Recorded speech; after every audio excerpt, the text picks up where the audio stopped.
Assalamualaikum warahmatullahi wabarakatuh. Perkenalkan, nama saya Rahel Afdika Divia dengan NIM 01021282328054. Pada kesempatan kali ini saya akan membahas materi mengenai teori Keynesian dan post-Keynesian atau perkembangan pemikiran ekonomi makro modern. Baiklah, langsung saja yang pertama yaitu latar belakang. Latar belakang pemikiran John Maynard Keynes yaitu muncul saat Great Depression atau 1930-an, menyebabkan pengangguran tinggi dan ekonomi yang stagnan. Kemudian yang kedua, teori klasik dianggap tidak mampu menjelaskan krisis berkepanjangan.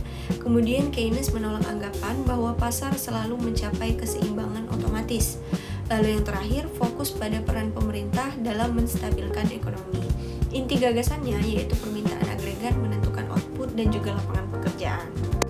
Adapun pokok teori Keynes yang pertama yaitu permintaan agregat, konsumsi, investasi, pengeluaran pemerintah, dan juga ekspor neto itu menentukan pertumbuhan ekonomi. Yang kedua, pengangguran bisa terjadi dalam jangka panjang. Yang ketiga, pemerintah perlu intervensi melalui kebijakan fiskal, pengeluaran dan pajak, kebijakan moneter, investasi dipengaruhi oleh ekspektasi dan tingkat bunga. Kemudian yang terakhir, konsep penting atau multiplier effect. Adapun latar belakang pemikiran post-Keynesian ini dipengaruhi oleh tiga tokoh utama yaitu Joan Robinson, Nicholas Kaldor, dan juga Hyman Minsky. Latar belakangnya yaitu ketidakpuasan terhadap interpretasi sederhana teori Keynes. Kemudian yang kedua, ekonomi modern semakin kompleks seperti krisis keuangan, ketidakpastian global, dan juga fokus pada ketidakstabilan stabilitas ekonomi dan juga distribusi pendapatan. Post-Keynes ini mencoba untuk memperdalam dan menyempurnakan ide dari Keynes tadi. Adapun pokok-pokok teori post-Keynesian yang pertama yaitu ekonomi selalu berada dalam ketidakpastian. Yang kedua, peran sektor keuangan sangat besar dalam memicu krisis. Yang ketiga, pasar itu tidak selalu efisien. Yang keempat, distribusi pendapatan mempengaruhi pertumbuhan ekonomi. Yang kelima, pentingnya kebijakan pemerintah untuk menjaga stabilitas ekonomi jangka panjang. Contoh konsepnya yaitu seperti financial instability hypothesis atau Minsky. Kemudian peran permintaan efektif dalam jangka yang panjang. Selanjutnya, saya akan membahas mengenai hubungan Keynes dan juga post-Keynesian.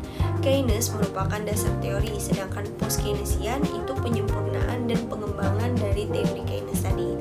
Post-Keynesian adalah pengembangan lanjutan dari teori Keynes, sama-sama menolak pandangan klasik bahwa pasar itu selalu stabil. Kemudian post-Keynesian itu menambahkan peran sistem keuangan, ketidakpastian jangka panjang, ketimpangan distribusi pendapatan, dan juga fokusnya lebih kuat pada realitas ekonomi modern. Selanjutnya, relevansi teori tersebut saat ini. Relevansi teori Keynes dan post-Keynesian masih relevan karena yang pertama, banyak negara menggunakan kebijakan fiskal untuk mengatasi krisis. Yang kedua, contohnya itu stimulus ekonomi saat pandemi COVID-19. Yang ketiga, krisis keuangan global menunjukkan pasar itu tidak selalu stabil. Kemudian yang keempat, pengangguran dan inflasi masih menjadi masalah utama di suatu negara. Yang kelima, peran pemerintah masih dibutuhkan dalam menjaga pertumbuhan ekonomi. Yang keenam, itu ketimpangan pendapatan semakin meningkat di banyak negara, terutama di negara berkembang.